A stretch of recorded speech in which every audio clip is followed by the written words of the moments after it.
बंदी छोड़ सतगुरु रामपाल जी भगवान जी की जय हो बंदी छोड़ की लौट को नहीं और की।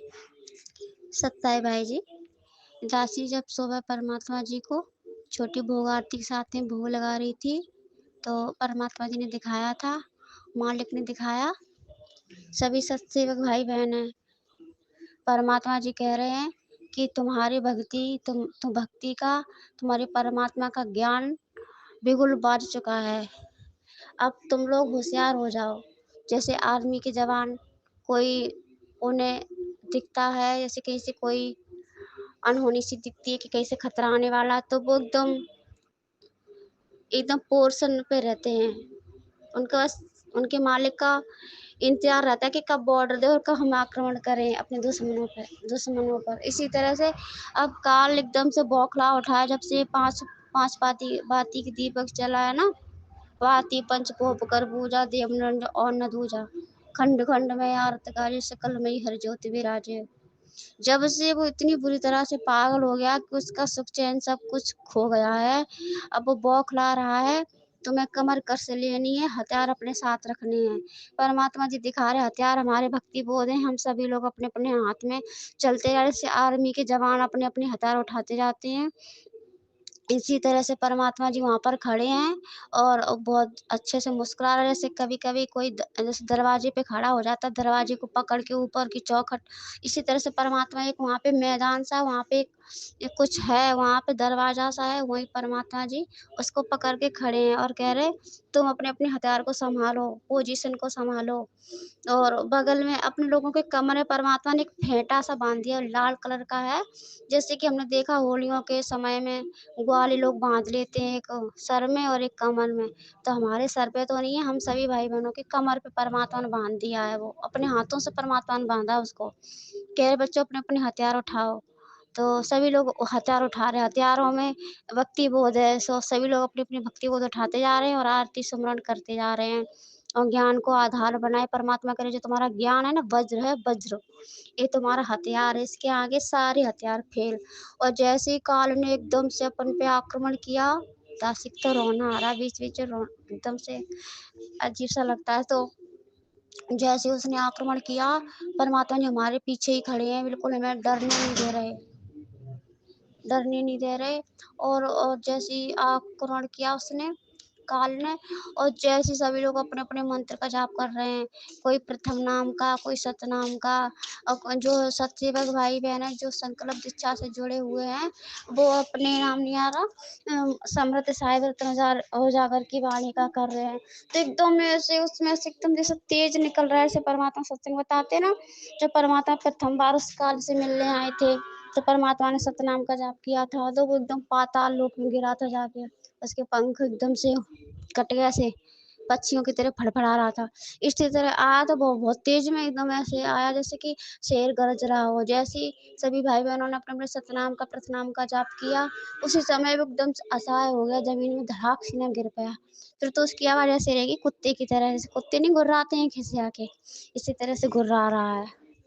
फिर परमात्मा पीछे से खड़े होकर हंस रहे, कह रहे तुम सबको किसी को भी डरना नहीं है, आगे कदम बढ़ाओ। फिर सभी भाई बहन अपनी अपनी भक्ति बोध लेके आगे बढ़ते जा रहे हैं। और वो एकदम से ना फिर कुछ नहीं कह पा रहा है, बेचारा साइड में पड़ा रह गया। फिर परमात्मा जी ने दिखाया है इनकी डायन आ रही है और समय हमारे पास बहुत कम बचा है, विनाशकारी समय बिल्कुल नज़दीक है। इसलिए जो ये सेवा चल रही है ना थालियों की, बहुत जल्दी से जल्दी पूरी होनी चाहिए। हर घर में जल्दी से जल्दी ये सामग्री पहुंचनी चाहिए। तो इसके लिए परमात्मा जी ने सुरजीत भगत जी को बोला है कि आप सेवा में सहयोग दो, पवन भैया का। और रामेश्वर भगत जी कटनी वाले, उनसे बोला है। और हरियाणा कुरुक्षेत्र के भैया हैं राजेंद्र दास भगत जी को, उनको परमात्मा ने इतना बोला है कि तुम्हें आना है तो आओ, नहीं आना है तो मत आओ। और जो सुरजीत भगत जी हैं बंगाल से, और कटनी से जो रामेश्वर भगत जी, इनको परमात्मा ने आदेश दिया कि तुम्हें हमारा आदेश है, तुम दोनों पवन का साथ दो जा करके जाओ। उसके पास समय कम है और उसकी थोड़ी तबीयत भी अब ठीक कम रहती है और काम ज़्यादा है। 1 महीने के अंदर अंदर ही काम, मतलब जल्दी से सब सामग्री भाई बहनों तक पहुंच जानी चाहिए। फिर क्या थोड़ा बहुत काम रह जाएगा तो फिर तो पवन संभाल लेगा। तो 3 भाइयों को आपके जो बेटे पवन भैया, आपके बड़े बेटे लक्की भैया, उनको बोला परमात्मा जी ने, और सुरजीत भगत जी और रामेश्वर भगत जी, इन 3 भाइयों को बोला परमात्मा मेरा आदेश है कि तुम सामग्री जल्दी से जल्दी भाई बहनों तक पहुँचाओ। फिर सुरजीत भगत जी कह रहे हैं, मतलब उनके घर पे थोड़ी दिक्कत आई, खाने पीने की व्यवस्था कैसे क्या होगी। तो परमात्मा जी कह रहे हैं उसकी चिंता मत करो, 1 महीने तक का खाने का इंतजाम तुम्हारा कर दिया जाएगा, उसकी व्यवस्था कर दी जाएगी, उसकी चिंता मत करो। तो उधर से तो सुरजीत भगत जी चल दिए अपने अपने झोला बैग जो भी उनका सामान लेके। इधर से कटनी वाले भैया जी रामेश्वर भगत जी चल दिए। और पर दासी ने बोला कि परमात्मा, दासी का क्या काम है, दासी को भी कोई सेवा दे दो। परमात्मा कह रहे तेरा काम बस इतना है, जो तुझे मैं दिखाऊं वो पौनैया तक मैसेज कर, संदेशा पहुंचा। और पवन भैया का काम है उसका निष्कर्ष निकालना, उसको चिंतन मनन, उसका मंथन करना, फिर सभी संगत में भाई बहनों को बताना। इसी तरह से फिर परमात्मा ने बहुत सारे फूल लेके सभी भाई बहनों के ऊपर फूल फेंक दिए। तो सभी भाई बहन कह रहे परमात्मा ये क्यों, इसके तो अधिकारी आप हो। तो परमात्मा कह रहे जो ये काल अंगारे बरसेगा ना, तो ये जो तुम्हारे ऊपर जो फूल है ना, तो वो अंगारे तुम्हारे ऊपर फूल बन जाएंगे, तुमको वो जलाएंगे नहीं। और परमात्मा कह रहे डायन आ रही है, जल्दी से जल्दी सतर्क हो जाओ, संवर जाओ। डायन कौन, एकदम से भयंकर बवंडर उड़ रहा है, एकदम तूफान का। चपेट में जो भी घर आता है वहां का नामो निशान मिट जाता है। उसे देख के ये नहीं लगता कि यहाँ पे कभी कोई घर होगा, कभी किसी का परिवार बसा होगा, कुछ भी नहीं है।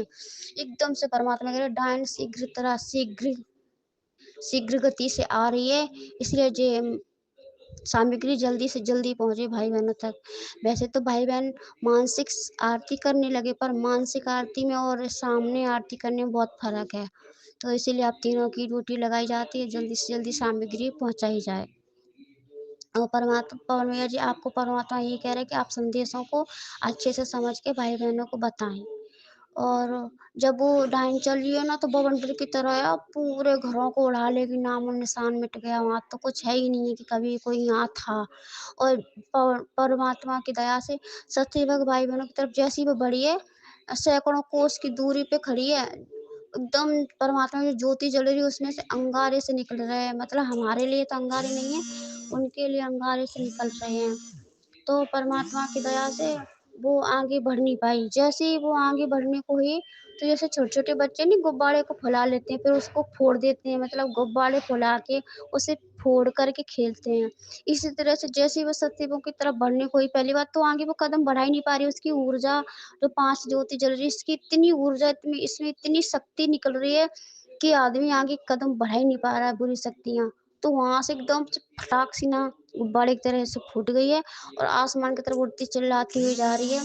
इस तरह से चिल्ला रही है जैसे कि कोई, मतलब वो जल जाता है, जलने के बाद अधजला निकल के भगता है, जैसे होलिका जली थी प्रहलाद के साथ में। इसी तरह से जो शक्तियां हैं ना, जो परमात्मा की ज्योति में से प्रकाश निकल रहा है, जो 5 ज्योति जलाई जा रही है, इसकी ज्योति से वो इतनी बुरी तरह से घायल हो रही है, चिल्लाती हुई आसमान की तरफ उड़ती जा रही है, ससेबों की तरफ बिल्कुल नहीं बढ़ पाई है। बस परमात्मा जी ने इतना ही दिखाया, और कुछ याद आ जाएगा तो बाद में दासी बता देगी। बंदी छोड़ सतगुरु रामपाल जी भगवान जी की जय हो। और परमात्मा जी कह रहे तुम एकदम हर पल सतर्क रहना है, और कमर कस के बांध लेनी है, क्योंकि बिगुल बज चुका है और नाद शंख बज चुका है परमात्मा की भक्ति का। अब आमना सामना है, और तुम्हें घबराना नहीं। जैसे आर्मी के जवान लड़ने को बिल्कुल पीछे नहीं हटते, वो आगे कदम बढ़ाते जाते, क्योंकि उन्हें पता है उनके सरकार का हाथ पीछे, उनका कर्नल होता है ना, उससे उससे सपोर्ट होता है। जबकि कर्नल तो कुछ भी नहीं कर सकता, अगर मौत आ गई तो कर्नल थोड़ी बचा पाएगा, वो तो मारा जाएगा। इसलिए तुम्हारा कर्नल तुम्हारा परमात्मा है, और तुम उसके जवान हो। और जो टुच्चे मुच्चे होंगे, जो मतलब दृढ़ता के लोग नहीं होंगे, उन्हें इस मिशन से निकाला जाएगा। इसमें शेर दिल चाहिए, जज्बात, जो सर धड़की बाजी लगा दे। अगर गुरु जी कहें बेटा कूद जागना, तो कूद जाना है, पीछे मुड़ के नहीं देखना। वो नहीं चाहिए जो गुरु जी कह रहे बेटा पानी में कूद जा, अब मन में तो बात तो कह रहे हाँ गुरु जी कूद जाएंगे, और मन में सोच रहे कि कूद जाए तो कहीं हम डूब ना जाए। बताओ, फिर तुम्हें भरोसा ही नहीं है गुरु जी का। गुरु जी की भक्ति में सिर धड़की बाजी लगानी होती। गुरु गोरखनाथ और भर्तरी गोपीचंद की कथा नहीं सुनी? गुरु हो तो अच्छा पूरा हो, सिर धड़की बाजी लगानी, गुरु के सामने सवाल जवाब नहीं करने होते। इसलिए जो ये मिशन चल रहा है अभी भक्ति मार्ग का, सत्सेवकों का, इसमें एकदम से जज्बाती और शेर दिल और दृढ़ता के भगत चाहिए। हल्के पतले नहीं चलेंगे, हटा दिए जाएंगे इस मिशन से। हिम्मत दिल में होनी चाहिए, जज्बात होना चाहिए, भक्ति मार्ग में आगे बढ़ना है। मालिक का बिगुल बांट चुका है, काल शैतान ने अपनी फौज तैयार कर ली है और परमात्मा के जैसे सतसेवक तैयार है। सामना बस होने वाला है, परमात्मा पीछे खड़ा है। तुम्हारा परमात्मा पूरा सपोर्ट देगा, तुम्हें घबराने की कोई जरूरत नहीं, कोई डरने की जरूरत नहीं। तुम्हारे पास साथ पूरी आध्यात्मिक शक्तियाँ रहेंगी जैसे जिनसे तुम लड़ोगे। बस परमात्मा से इतना ही कहा है, बंदी छोड़